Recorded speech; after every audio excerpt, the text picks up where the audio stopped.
The stage set on the fourth and penultimate stage of the 47th edition of the Tour de Hongrie for the general classification contenders to strut their stuff. A difficult day in prospect for the riders, making their way out of Mohács to the familiar destination. The ramp up out of the finishing time of Pécs, always a demanding one.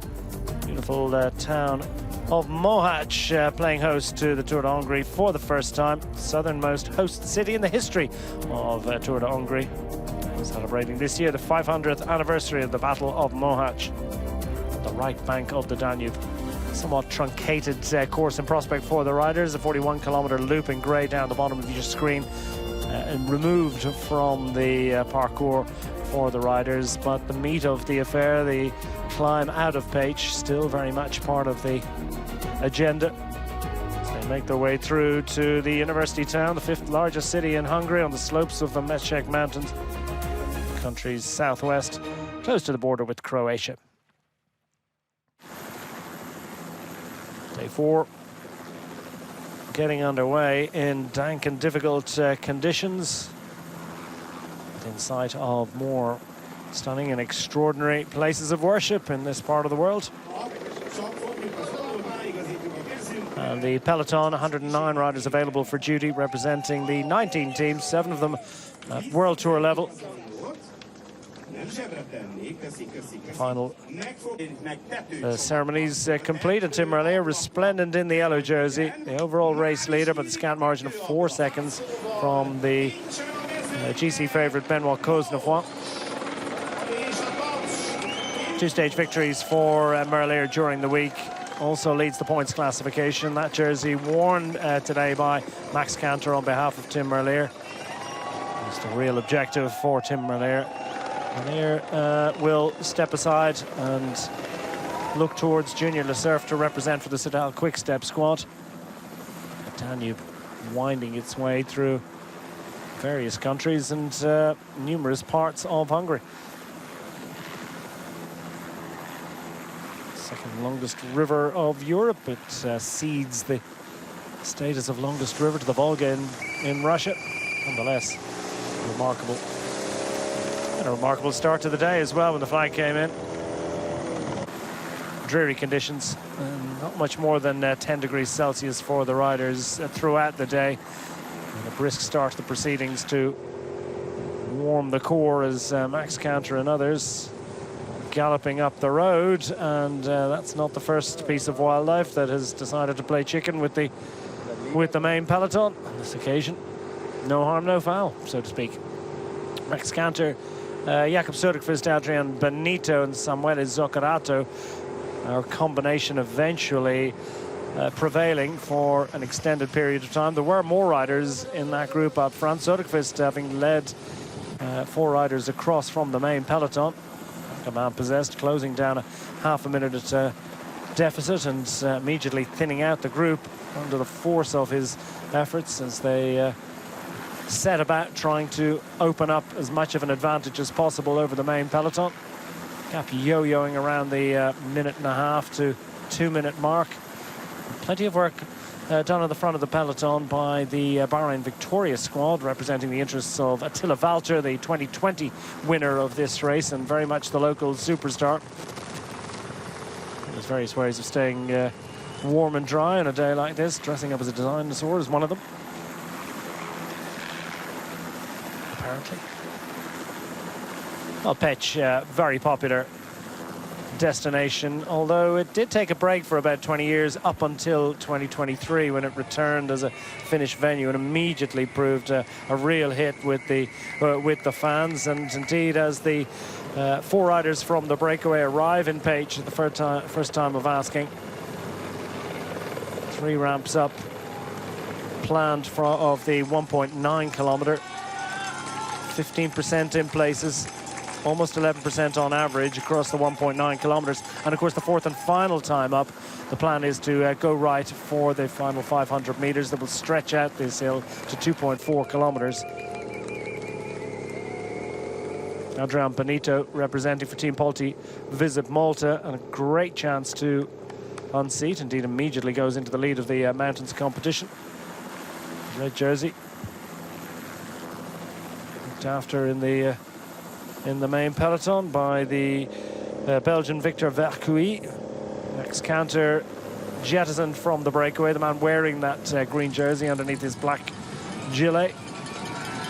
Dropped on the first assault and ascent of the page climb as Söderqvist drives on in pursuit of something a little bit special.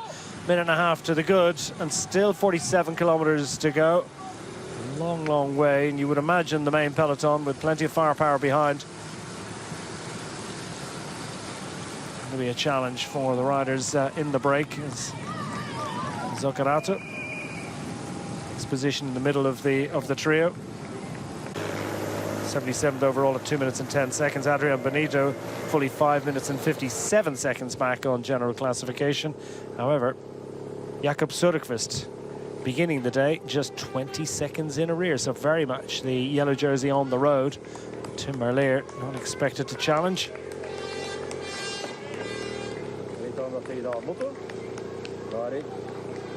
And Zoccarato finding the pace a little bit challenging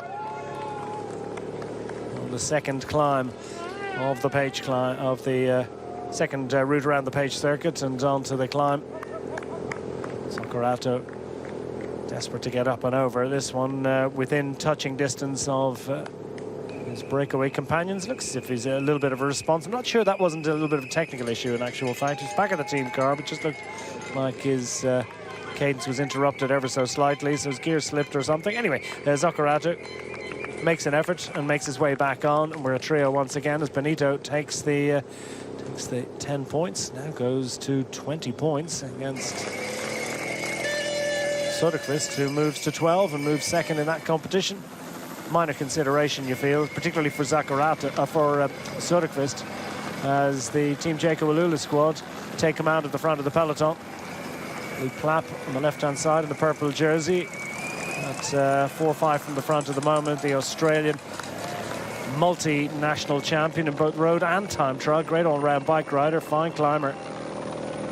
This, you would imagine, a parkour absolutely made for the Aussie star, as the Jaco Alula squad set their stall out with Paul Double, Kelland O'Brien there to assist. NSN squad as well, also with designs on stage honours. Fancello from the MBH squad also available and close to the front. Starting to see jerseys as well from Soudal Quickstep, and inevitably, as indeed they have been for most of the day, UAE Team Emirates jerseys close to the head of affairs on behalf of Benoit Cosnefroy, starting the day second overall. Luke Plapp 20 seconds down at the outset of hostilities. Just 16 seconds down on Benoit Cosnefroy. The issue finally poised. That white jersey as well, you can just start to see it. It's underneath the black gilet, white sleeves. That's Attila Valter, the local hero, now with Bahrain victorious, looking to relive old glories. The 2020 winner of this race, leading the best Hungarian rider classification, and maybe with thoughts of improving upon that. Plenty of communication between the Jaco Alula squad. The gap stretching back out towards that 2-minute mark, yo-yoing around a little bit, as you might expect on an up-down course. The peloton, while considerably less than the 109 riders that struck out for glory at the beginning of the day.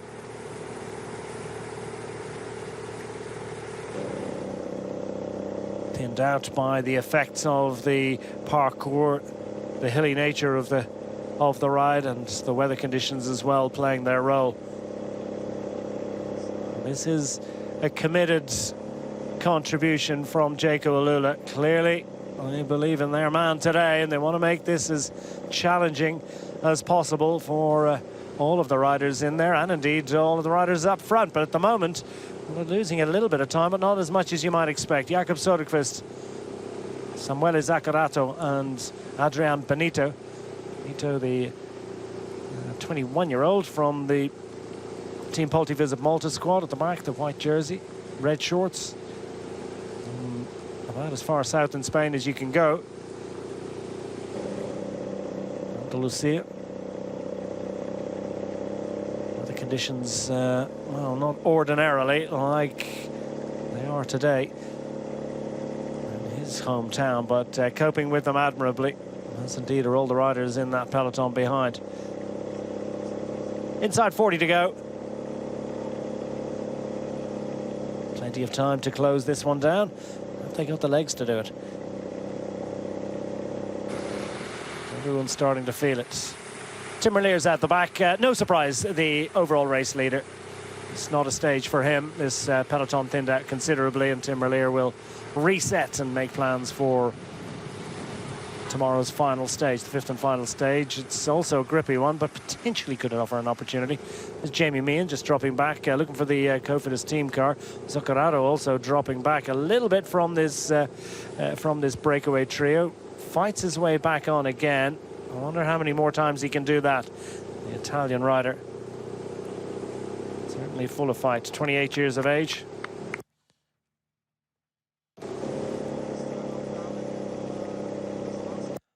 Main peloton, as the road rises, they pair a second off here or there. The net gain is not it's not shrinking at a rapid rate just yet, but there is plenty of time yet to close this one down. UAE setting up in the wake of the Australian registered team. And Cosnefroid still full of fight. Pericas available to assist.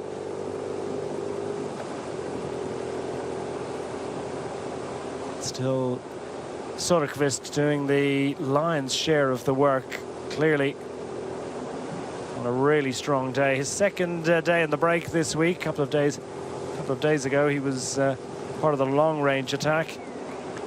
On that occasion in the company of Adrian Benito. They know each other well at this point. There were 3 others in the break that day. This Zuccarato's first visit to the day's early break, and he's picked the right one. Potentially an opportunity today. Always there was going to be a scrap for the break on a day with a profile such as was presented to the riders. But look at the weather conditions. They're absolutely horrible, and the riders having to work really hard, I think, not just to close down the gap and maintain the gap, but also try and stay as warm as possible.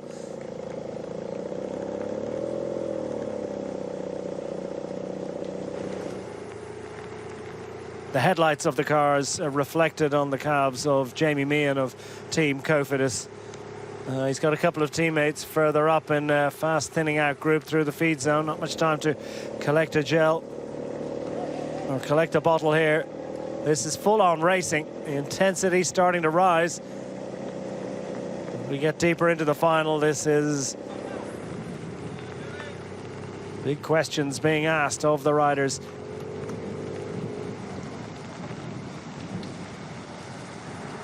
Max Cantor at the back as well from early exploits in the breakaway. Well, the man wearing the green jersey has been detached and jettisoned, but suffice it to say, again, it was never likely to be a day for him, and is going in the break really his only chance to make up any ground. I think he probably had a hope of lasting through to take some of the intermediate sprints that would have offered him some points towards the points competition, and potentially could have claimed that green jersey by right rather than looking after it on behalf of Tim Merlier. And that's not really working out, because as a result of the adjustment in the stage route forced on the organisers by these difficult weather conditions. The right decision, by the way. I think it made a whole lot of sense just to close this one down. Very easy for riders on a long day in the rain just to get colder and colder and colder as the day went on, particularly if they were dropped. Yeah, that had the effect of moving those intermediate sprints, all 3, into the back end of the stage. Unfortunately for Max Cantor, already dropped and at the back of the main peloton. So no points to be gained there. It's good news for Tim Merlier, who himself is already out the back as well. No doubt they'll assemble into the bus and exchange views on the fun of racing in this part of Hungary today. Tell you what, Today we were due to go, well, we did indeed go through Villani, which is a town that basks in the status as officially the sunniest town in all of Hungary. And ordinarily, this part of the year, we would see lots and lots of sunshine, much better weather conditions. The riders up front on this challenging descent, the road like glass. Up and over that climb, second time of asking. Another 10 points gained by Adrian Benito, clearly in command of that red jersey. Söderqvist has 12 points, so he's 8 points behind Adrian Benito. Sakurato, all double, doing a great job behind for the Jacob Alula squad, leading the peloton across the top of the climb.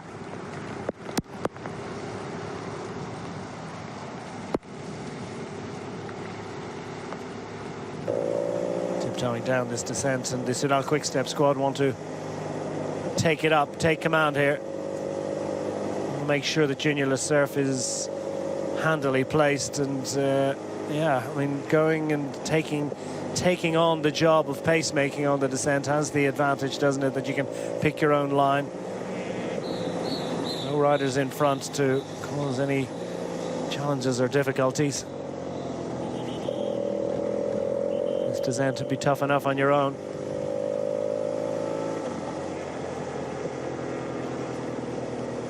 Part of what makes racing really impressive. That looks like Danesi, by the way, at the front. Alberto Danesi for the Soudal Quick-Step squad on behalf of Lesurf, the Italian sprint leader, sprinter in his own right by times. Benito is just taking the somewhat more cautious approach to this descent, just laying off by a couple of extra bike lengths. Sakurato happy enough to race along in the wake of Jakob Söderqvist. Söderqvist has commanded this break all day. Set the tempo on the flat. Control the tempo on the climbs as well, despite the fact that Benito has claimed the points. Söderqvist not particularly interested in that one. The bonus seconds at the intermediate sprints, though, surely of interest to a rider who, as I say, started the day 20 seconds down and could conceivably, he's definitely the jersey on the road, conceivably something really special in prospect for the 22-year-old Swedish rider.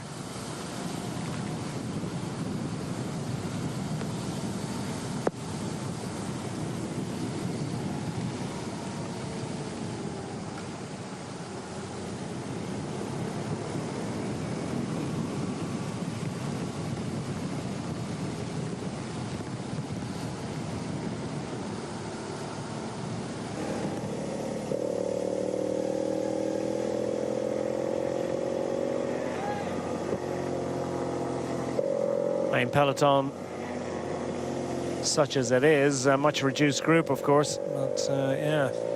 Oh, and down in a big way, and that is one of the riders from Team Jacob Alula, splashing his way under the armcoat through and missing out on those uprights, so that's something, but clearly through and down, a little bit of a drop there. Not sure how far down that greenery does drop, but quite the precipice.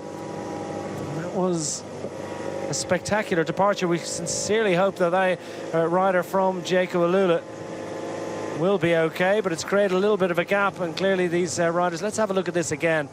So two riders from Soudal Quick-Step clear. And the first of the riders, Kelland O'Brien, I think, from the Jacob Alula squad. Oh, through the gap, leaving his bike behind.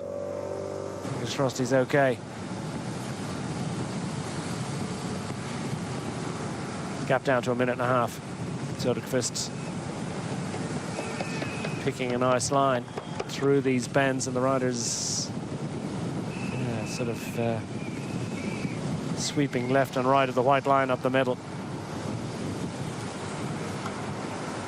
Reaching for the maximum grip.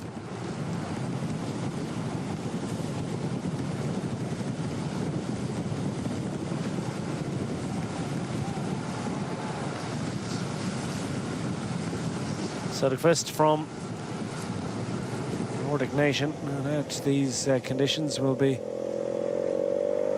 such that he can handle, as Soudal Quick-Step still command the front of the peloton. They've got at least least 2 riders there.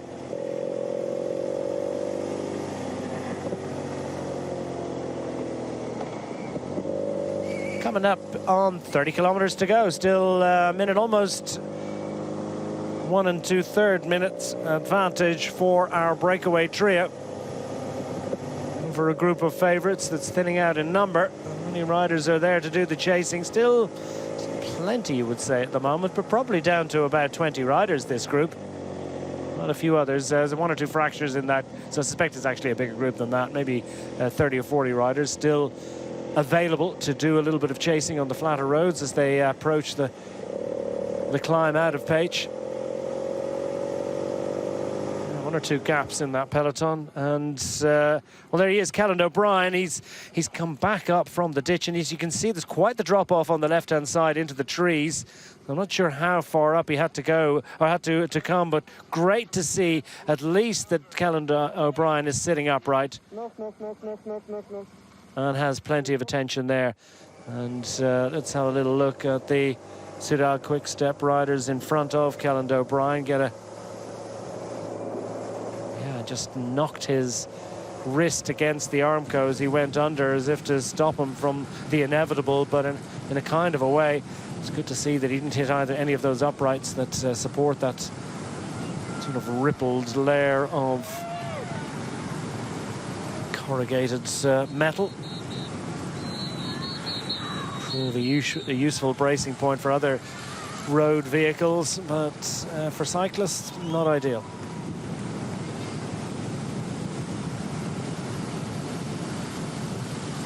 Inside 30 to go, Söderqvist still at the front. Not looking for, nor it would appear needing any assistance from his breakaway companions. It's almost a bunch against 1.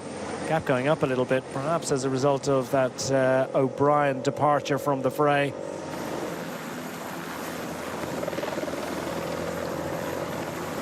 Now back up to 1 3/4 minutes. A little bit of a trade, lose a bit on the climb, gain a bit on the descent. And there's Soudal Quickstep rider down. Clearly he's off his bike as well as another rider who's potentially been in the ditch and over and into the trees on the other side. It's Yves Lampart that, well, it's great to see him back on his legs, but then another potential frightening moment for the former Belgian national road race champion.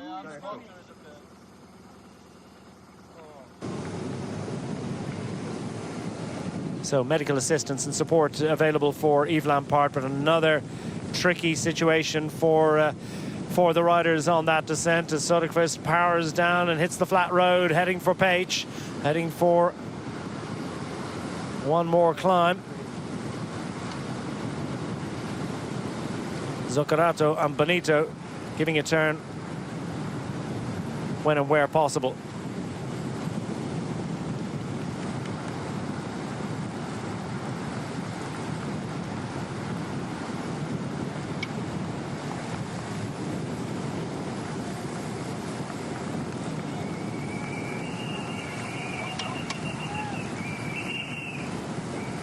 More sprint points and bonus seconds available, of course, down in the town as they arrive into Paich. Second time of asking, so only about a kilometre away. 26 kilometres to go marks the second of our 3 intermediate sprints. Again, worth reminding you, 3 2 and 1 bonus seconds for the first 3 riders across the line, and of course having claimed 3 bonus seconds at the first of those intermediate sprints, Jakob Söderqvist now just 13 seconds behind Benoit Cosnefroid, who's the sort of heir apparent, you might say, from the GC group. With the departure of Tim Merlier, as expected, it's now Benoit Cosnefroid starting the day second overall. That is most threatened, you might say, by the presence of Jakob Söderqvist, who is the jersey on the road, the virtual race leader. The bonus seconds could prove critical and prove crucial at the end of the day. Well, they're approaching that second sprint of the day, and no contest there. Somewhat surprising, actually, from Jakob Söderqvist, because I would have expected him to show an interest in that sprint, to take that extra bonus second. It's of absolutely zero consequence to Adrian Bonito. The car coming up to chat to Jakob Söderqvist. And I can tell you, we're hearing that there is a decision to be made, and yeah, we're given to understand that the distance of this race is going to be altered, that the race organisers have decided, I mean, they've seen what's happened on that descent, they've decided they don't want to go down it again, so the riders are going to potentially race around. We'll wait for full confirmation of that, but we understand that there could be an adjustment made to the race distance, and that indeed they will finish on the what was billed as the penultimate climb of the Page, and the word is filtering through, I think, to the main peloton, chasing down a gap of what, 135 to 145. The Soudal Quick-Step squad, all hands to the pump. This is a worrying moment for the peloton. They might have thought they had plenty of time to close that one down, or close it down enough to at least hang on to a bid for the general classification. You see the way that peloton has split up on the descent with the crashes and with the challenges faced by plenty of riders, and it's a frantic recovery effort going on from various riders, including Jacob Alula behind. Jacob Alula with the Callan O'Brien at the head of their collection of riders. Potentially they became a little bit caught out and split up, but I think that they are going to reconnect. There you go, there's confirmation. Final lap is cancelled, so here's a huge opportunity. We're down to the final 4 kilometers.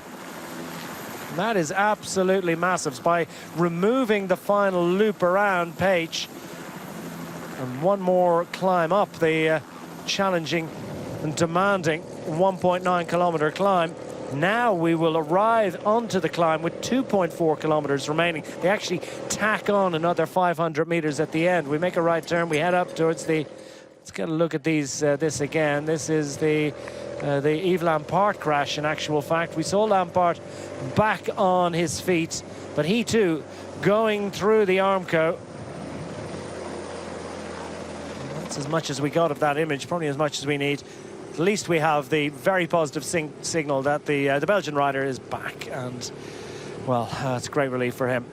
No, hopefully, lingering after effects of that one for the Belgian star as we arrive onto this climb. 3.5 kilometers remaining, and Jakob Söderqvist certainly best placed. The way things are going right now, it's minute and 26 seconds back to a group that includes Attila Valter, also includes the major GC favourites like Benoit Cosnefroy and Luc Plapp is certainly in here.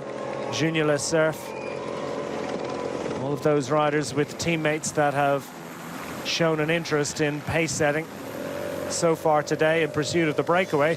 Now they find themselves in a situation where, well, Söderqvist starting the day just 20 seconds down, just 16 seconds down on Benoit Cosnefroy starting the day. He's already claimed 5 seconds, so it's just an 11-second deficit. There's 10 seconds available at the finish line, of course, for the first rider across the line. The bonus seconds on the line could be critical here, but it's a very, very strong advantage indeed with just 3 kilometers remaining. Now, it is a demanding climb, and I would be amazed if there aren't gains made, because riders will have been saving themselves for that final climb. They'll have had teammates to set the tempo, but Söderqvist, Benito and Zoccarato, well, they have been riding up and over all day to this point, so they will have been using energy where others will have been, well, certainly using energy, but not as much. They'll have been trying to keep their powder dry. Easier said than done in wet weather conditions like these, but look at how that's put the cat among the pigeons. Arriving through and onto the cobble lock and approaching this final climb in Page.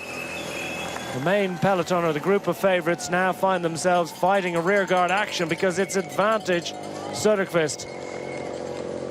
Martin Dina in those Hungarian national champions colours, a rider who's been 10th on this equivalent stage actually back in 2023. He was 13th last time we visited Page in 2024. And the UAE squad, well, a little bit of panic, as you might imagine, for Benoit Cosnefroy. Needs to try and get back in command of this situation. Start of the day, secure in the belief that glory could be attained. And, Perikas, I think it is here. Indeed, it is for Benoit Cosnefroid, as perhaps not surprisingly, indeed, Zuccaratu starting to feel the pinch a little bit. He's the first to wilt of our trio as we arrive onto the final climb, heading to Pécs, indeed, to the Alakert Zoo right at the top of the climb.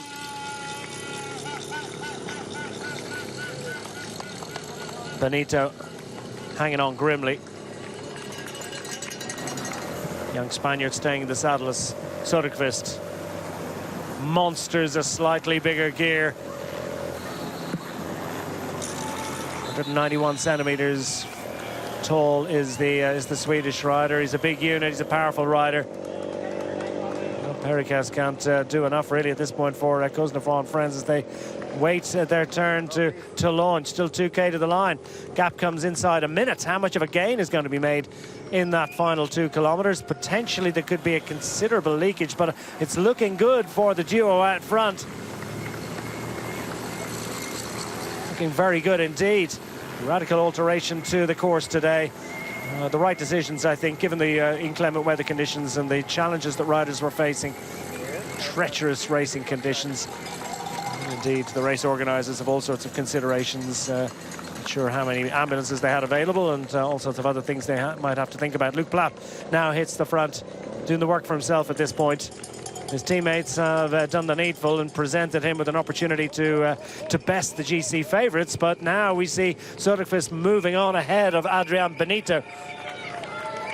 The Spaniard, just not enough power available. So we go deep into this stage. Söderqvist, 21 years young, but clearly a man with a very bright future indeed. His first year at the very top level, or indeed his first year at as part of the full World Tour outfit. A couple of years previously as part of the Little Trek Future Racing Continental registered under-23 development outfit. Of course, plenty of opportunities to guest with the World Tour team, and indeed second overall in a stage win in the Tour of Denmark in that particular role last season among his achievements. Also winning the Swedish Elite National Time Trial Championship in the last 2 seasons. Now stretching clear of Benito, and still stopwatch suggesting almost a minute in hand with 1,600 meters remaining. It's a cruel gradient at this point, 15% at its most demanding. And the 1.9 kilometers of the main body of this hill has an average of just shy of 11%. It's a really, really demanding ramp, this one. And the speed down to you can see 11, 13 kilometers an hour. These are the very steepest parts of this hill. Calzoni from the Pinarello Q36.5 squad starting to move up as well in that white, well, it's not jersey, it's a rain jacket, isn't it? And Calzoni looking like he's got a little bit of fight to get involved in amongst Luc Plapp and friends. Time coming down, but it's not coming down quick enough by any means whatsoever. Söderqvist still got plenty of fight. Would have been interesting if he'd actually been part of this group and they all day and having sheltered. What sort of energy levels would he have had to go with the likes of Luc Plapp, Calzoni, Junior Lesurf, Fancello for the MBH Bank is in there. Benoit Cosnefroid now imagined himself to be defending a GC advantage, having started the day second, and would have understood that Tim Merlier was unlikely to be part of this group. That's as it's proved. Unfortunately for him, the fly in the ointment is that Söderqvist is clear and potentially racing to stage honours and more. The yellow jersey, well, is it going to be destined for the shoulders of the Lidl Trek rider? Fancello now makes his way to the front. Does he have just a little bit extra? Will he be able to ease his way clear? Well, easing his way clear to glory. Gap again, he loses another second, but the rate of capture from behind, it's just not enough. The rate is not fast enough. And the kite beckons. Just over 1,000 meters remaining for our stage leader out front. Still with Benito in between Söderqvist and this group led by Luc Plapp. Zamancello is also just, I think, about, yeah, there he goes, about to be, Zuccarello, I should say, about to be absorbed after a brave effort in the breakaway. Just 2 out front from the riders who ventured forth, and under the kite with 1,000 meters remaining, Jakob Söderqvist. Still 41 seconds to the good. Where's the next impetus coming from? Luke Plapp. Drawing clear. Benoit Cosnefoy. Junior Lesurf also emptying the tank to stay connected here. But Luke Plapp, the 3-time Australian national road and time trial champion, demonstrating his all-round class. Lumps back into the saddle, looks for a contribution from someone else, gets it by way of an attack from Junior Lesurf. Lesurf goes. And that little cessation of hostilities in that group's going to let Zamancello, I think, back in.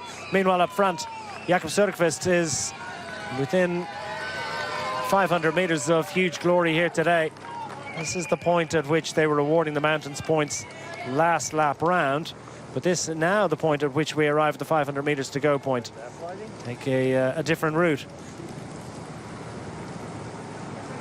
The route plateaus ever so slightly. As we go back, we see Luke Plapp has managed to rejoin Junior Lesurf. Benoit Cosnefoy having to fight actually to stay connected. That 200-meter mark was to the top of the climb the previous lap round. Now they've got that extra little 500 meters tacked on at the end, and it's just an opportunity for Jakob Söderqvist to celebrate this moment. He's done the needful from the early break, aided somewhat by the change in parcours, but who would have bet against him surviving for victory? He's done it though. He's taken the glory on day 4. It's Jakob Söderqvist who takes the win, and with it, a commanding advantage that provisionally, at any rate, is going to carry him into the overall race lead. Behind him, Adrian Benito crossing the line in second place. Easily the best performance and the biggest result of his young and emerging career. First-year pro with the Team Pulti Visit Malta squad. Adrian Benito up and into pro team status, and now this major second place is third across the line. Luke Plapp from the GC Frames ahead of Lesurf, and Benoit Cosnefoy staying attached to his nearest rivals.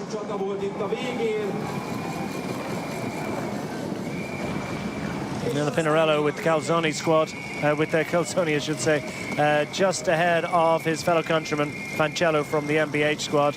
Good results for them. Zuccarello weary from the break, but in the top 10. Meanwhile, already drying out, warming up, and considering the measure of what he's achieved. Jakob Söderqvist recording a famous win. Tim Merlier, well, it's been a while, and he's made it to the finish line.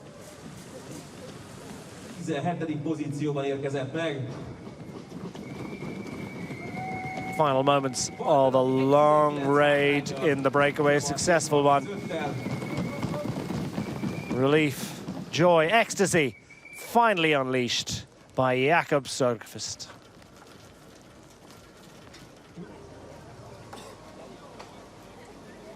Giacomo Mosca up to congratulate his teammates. He's done plenty of good work for Lidl Track this week. Söderqvist confirmed as winner of the stage ahead of Adrian Benito. Luke Plapp getting up for third from the GC group ahead of Lesurf, Cosnefoy, Calzoni, Fancello, Zuccarello from the early break, surviving for a top 10 finish, but it's Söderqvist celebrating.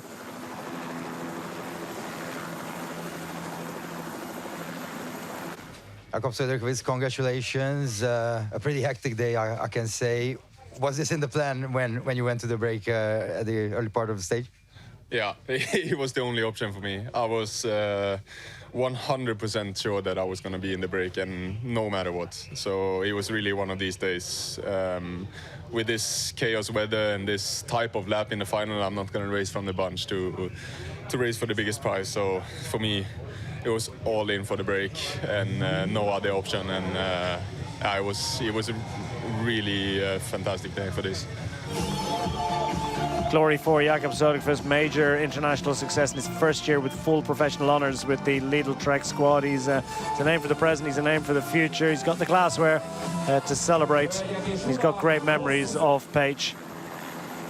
Söderqvist provisionally into the overall race lead by 40 seconds ahead of the final stage from Benoit Cosnefroid and Luc Plapp up to third. Le Cerf, Fancello, Calzone, Pericas and the rest all profiting on a tough day for the riders on the road to Page. Yellow clad on the podium. Proud day for the young Swedish rider. And Tim Merlier hanging on to the lead of the points classification. He'll have a green jersey to wear on the final day of racing action. Max Cantor went in the break, didn't manage to close the gap. So it remains a manageable 12-point advantage for Merlier. Cosnefroid could potentially threaten, but Merlier chasing a shot at a treble on the final day of racing. And Adrian Benito's exploits in the breakaway rewarded with the lead of the mountains classification. Söderqvist just a couple of points behind. Won't go challenging him. I wonder will Benito fancy a trip to the breakaway on the final day. Second place on the day. Another man, first-year pro. Huge moment for him. His visit to Page has been rewarding, memorable. Attila Valter, 11th on the day, and the leading Hungarian rider, besting Marton Dina, putting 16 seconds into him on that final climb in Page to hang on to his lead in the white jersey classification. The local superstar, always a popular figure, finally arriving on the podium.